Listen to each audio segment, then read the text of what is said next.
Last week, I ended right after I set up this fact.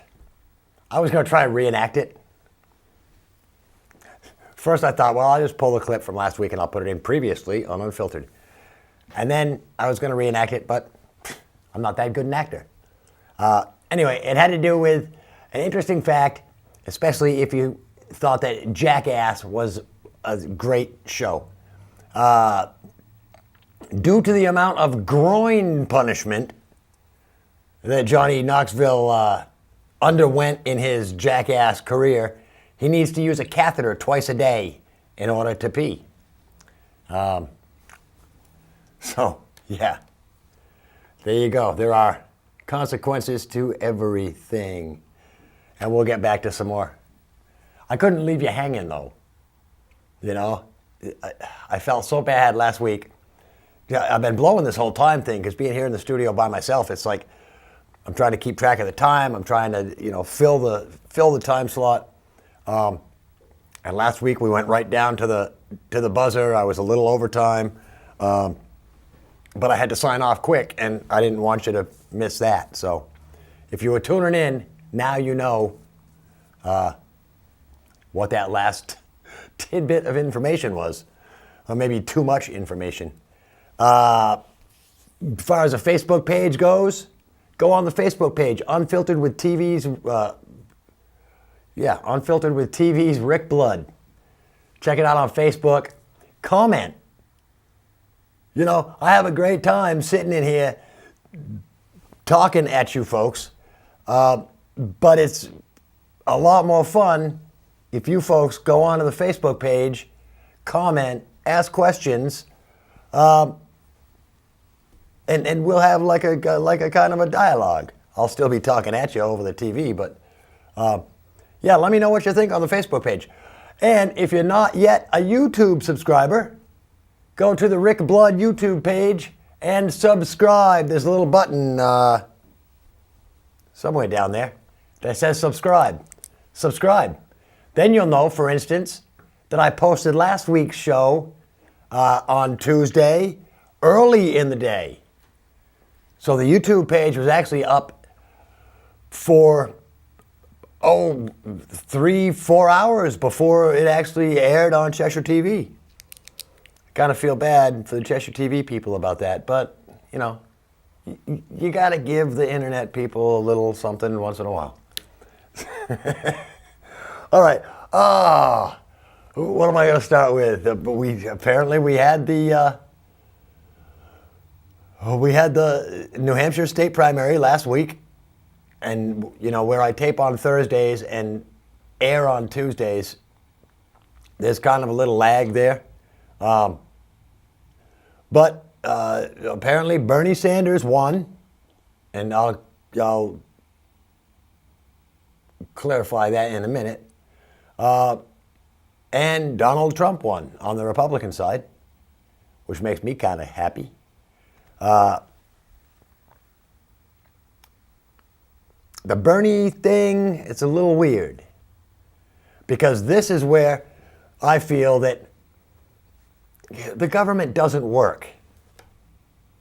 Our form of democracy, there's something skewed that doesn't work. Because on paper, Bernie Sanders won the primary. But from what I understand, and I'm not a political scholar by any means, Hillary ended up with more delegates. And that's the key. The delegates are what actually are important. Sorry, hate to say it, but your single vote doesn't mean anything. Because it comes down to those 22 or 26 people in New Hampshire that are the delegates. And every state has delegates.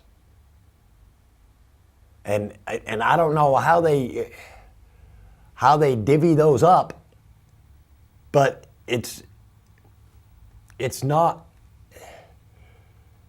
and I guess it's not, there's normal delegates and there's super delegates. And it goes, Talk about the most confusing system ever. I'd rather have a king. At least you know who's in charge. Delegates and super delegates, and apparently you get regular delegates depending on the number of votes you got. And the super delegates, apparently you buy or something. That's probably it, you know. You pay for the super delegates, and then they're like, oh, yeah, I'm worth 2 regular delegates. And it'll only cost you $800 million. Stupid. Our system is broken and needs to be fixed. Again, I believe when the country first started, the whole idea was the Electoral College was put together because it was those people in the Electoral College that actually got together and debated and figured out who the best guy for president would be. And then they pretty much picked who the president was going to be. Yeah. Because apparently those guys were smart or something. I don't know. Anyway, yeah. So that was the primary, and now they're off into South Carolina or somewhere in there. You know, I like Trump. I think for the first time in a long time, he's going to bring America back just a little bit to where we need to be, to where people aren't afraid to voice their opinion for fear of being called racist or anti-Semitic or, you know, any number of things that we get called just because we feel a certain way about something.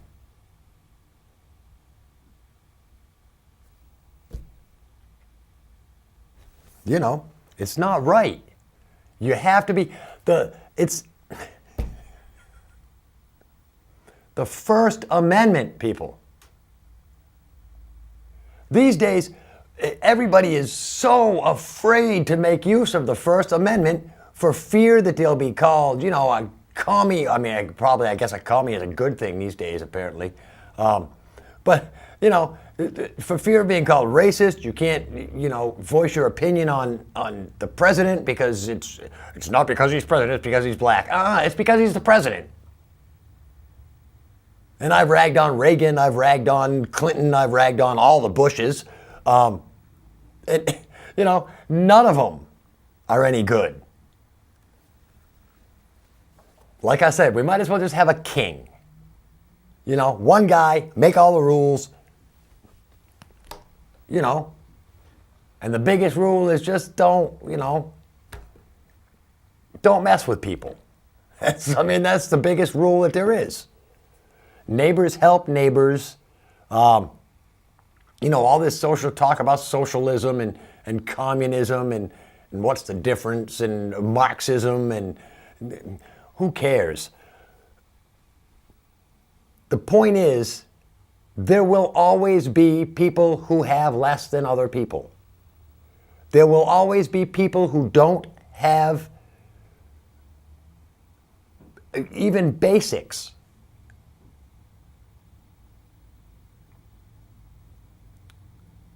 It's not up to the government to help those people.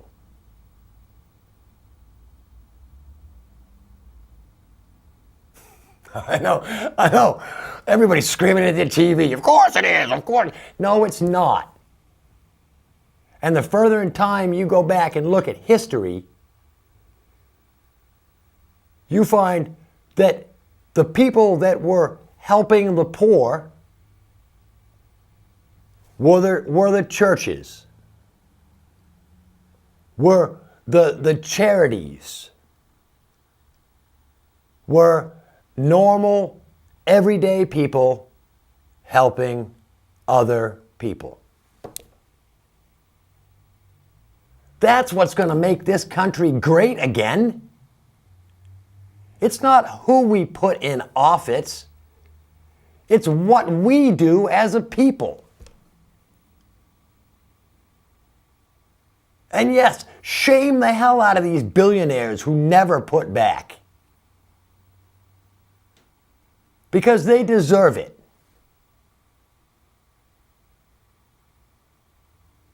A big corporation like Marriott comes into a town and puts up a 500-room hotel.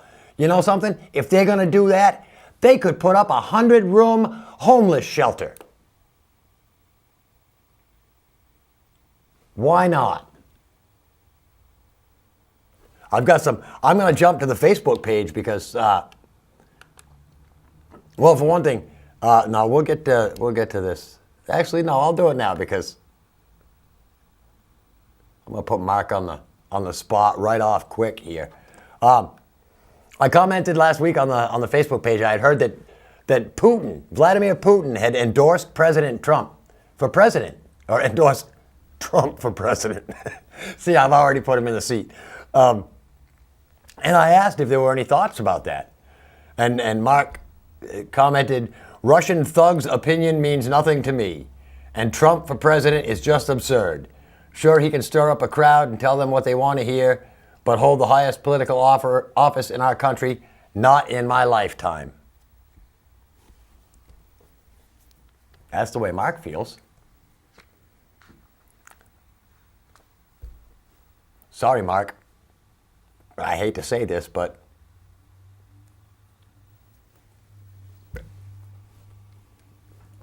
I hope you don't do anything rash when Trump is elected. That's all I'm saying. I think an endorsement like that should go a long way. Because a lot of the talk that you've heard, as a matter of fact, Obama just tripled the amount of soldiers and money he's pumping into the European area. Because Russia is going to be our next enemy. Again, is the government going to tell us who our enemies are? Maybe if the leader of Russia likes the leader of America, maybe they won't be our enemies. That's all I'm saying.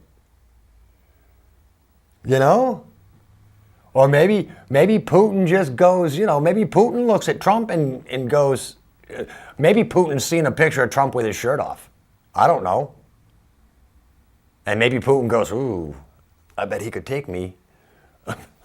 That's the way these guys think. It's all, whose thing is bigger. That's what politics is.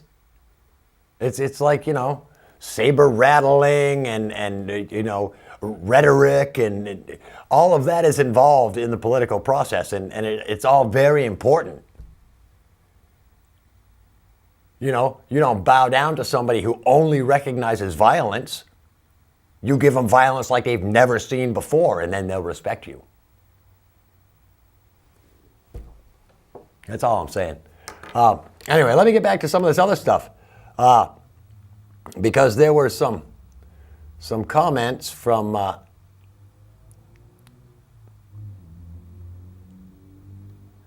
last week's episode, but 2 weeks ago, episode 205, where we talked about minimum wage and stuff, minimum wage increasing.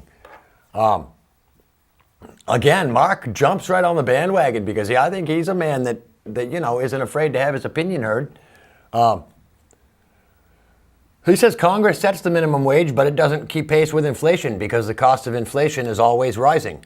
The value of a new minimum wage begins to fall from the moment it is set. Exactly. Minimum wage is like a brand new car. As soon as you drive it off the lot, it's worthless. Great analogy, I know, huh? Okay, Jeff posts when the lottery jackpot was so high a couple weeks ago, some idiot posted about giving everyone about $4 million each. Not only was the math wrong because each person would have only gotten about $4, the logic was flawed. Come on. Oh. I don't have a touch screen. All right. Never mind. Apparently one too many during the pre-show. If everyone in America suddenly had $4 million, we would be no better off than we are now because $4 million would be worthless. The minimum wage needs to be raised, but in reasonable amounts. If it were to suddenly jump by several dollars, then that new amount would be just as little in spending power as what the current level is now. If you want to help those earning minimum wage, train them to move on to better jobs. There is a shortage growing in construction due to a generation that wants to use a computer instead of their hands. People earning minimum wage need education opportunities so they can move on to jobs that pay better. Jeff, I agree with basically what you're saying. But then again, if like I said in a previous episode, if everybody can't be the CEO of a company. So there's always going to be a bottom tier of wage earners. And what raising the minimum wage does, that brings up the bottom tier, but it does nothing for like the people that have been fighting for 10 years to get out of the bottom tier and have just barely attained, over the bottom tier. And I'll give you the honest, true world answer here is, right now I make $15 an hour. When I started my work career 25 years ago, I was making $5 an hour. So in 20 years, I've increased my pay by $10 an hour, which is, 50 cents a year or whatever. In the meantime, and at this point, I feel pretty good. I can't yet afford my own apartment, but I can afford a car and I can afford to do the things that I want to do. And I make $15 an hour. Now, when they raise the bottom rates up to $12 an hour, I'm just, that much closer to poverty. Understand what I'm saying? You can't just lift up, that very bottom rung of people. Everything needs to shift. And then again, everything doesn't need to shift because as you shift everything up, it's still those top guys that just get richer. Remember, the trickle-down theory is actually an upside-down funnel where everything goes up to the top. No matter how high you make minimum wage, the people on the bottom are still going to be the people on the bottom. The problem is they're treated like people on the bottom, and they shouldn't be. I still say, the garbage guy should be able to own anything that a doctor can own in the same number of hours. Jane commented on the whole thing here that we're talking about, which is why Bernie Sanders will raise minimum wage to be $15 in a 3-year span, but also public college education free. Now you can't get a free education for being a doctor or a lawyer, but basic college education gives you a good head start for free credits. Yeah. Again, not a huge fan of college. College is just another 4, 6, or 8 years of government indoctrination. And my bet is that you can learn to do anything in college simply by going on the job and learning. Guess what, people? You start at the bottom. You keep your mouth shut. You show up for work. You keep your eyes and your ears open. You ask questions. That's the only time your mouth should be open, is to ask a question. You can learn anything if you go on the job and do it. So don't spend 4 or 6 years, you know, sleeping in till 10, attending your 2 classes a day and drinking all night. Get out in the workforce. Start at the bottom. Prove that you've got the intestinal fortitude and not just, oh, I can read a whole bunch of books and listen to a whole bunch of professors in tweed coats.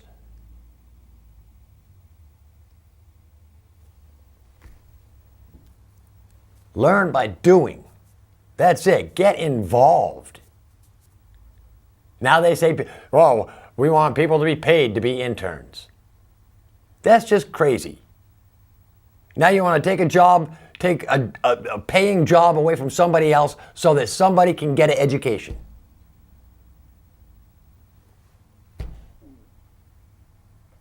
See, the logic just isn't there. Yes, some people should go to college because we need smart people. But if everybody goes to college, then there's going to be, 8,000 jobs that get applied for every day that people look at the applicant and go, oh, I'm sorry, you're overqualified for this job. I've gotten that a lot, and I'm just a high school graduate, but I've got a lot of job experience and a lot of different jobs, and I know a lot of different stuff. And when I look for a nice, low-stress janitor job or something, and the person that's hiring says, oh, we think you're a little overqualified for this job. So what? If I was a brain surgeon and wanted a janitor's job, why would somebody tell me I'm overqualified? Maybe I'm a brain surgeon who's just tired of all the stress and craziness of being a brain surgeon. And I just want to push a damn mop and not think about anything. But that doesn't mean that I should go from making what I made as a brain surgeon to making $5 an hour. Because I still know the same stuff. And that's what I'm saying. I mean, there's only so much room at the rocket scientist table. Only so many people can be rocket scientists. There are going to be other needs. Truck drivers. Huge shortage of truck drivers. You know why? Because it doesn't pay very good. You're on the road all the time. You never see your family. You're getting pushed by a dispatcher. You've got government rules and regulations you have to follow. You can only drive so many hours. You have to sleep so many hours. And you don't make a whole lot of money most of the time. But we need truck drivers. There's not one thing that you touch anytime that hasn't at one time in its inception been on a truck. God. Anyway, sorry, I get worked up, man. What can I say? But yeah, it's just the logic. And land stuff. I was thinking about land stuff because I talked about eminent domain. When I heard Trump's speech about eminent domain, we wouldn't have anything if it weren't for eminent domain, roads and all this. And he's got a point.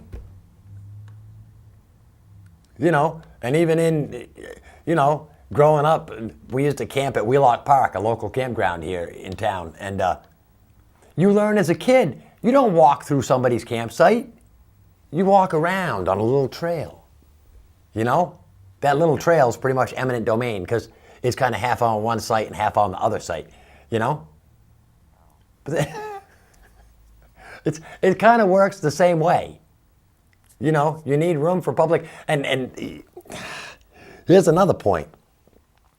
Who the hell gave the government the right to charge us for the land that we inhabit?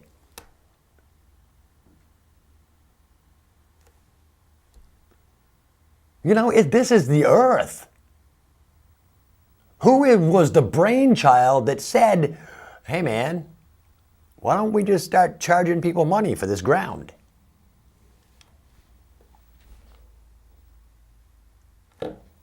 Wars are fought over land. This land doesn't belong to anybody. Nobody paid for this in the beginning. But yet again, just because we've always done this, we buy our property from someone. Where did they get it? They bought it from someone who bought it from someone who bought it from someone who killed an Indian for it.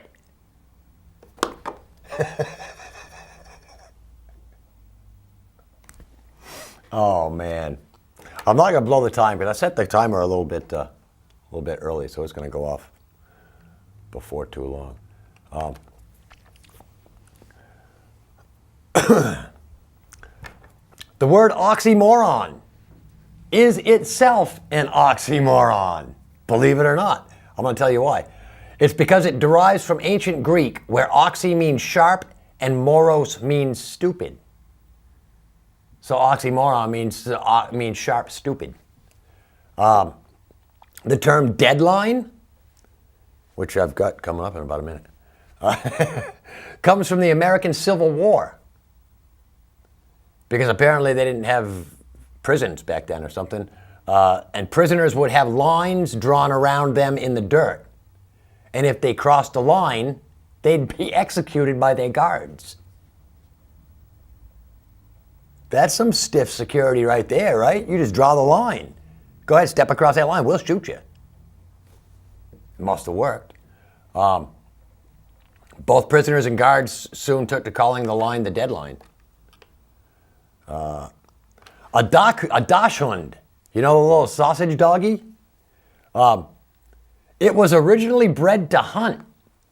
Oh yes, your little hot dog is a hunter. It was bred to hunt in low, narrow badger burrows. In fact, the term Dachshund translates from German as badger dog. Yeah.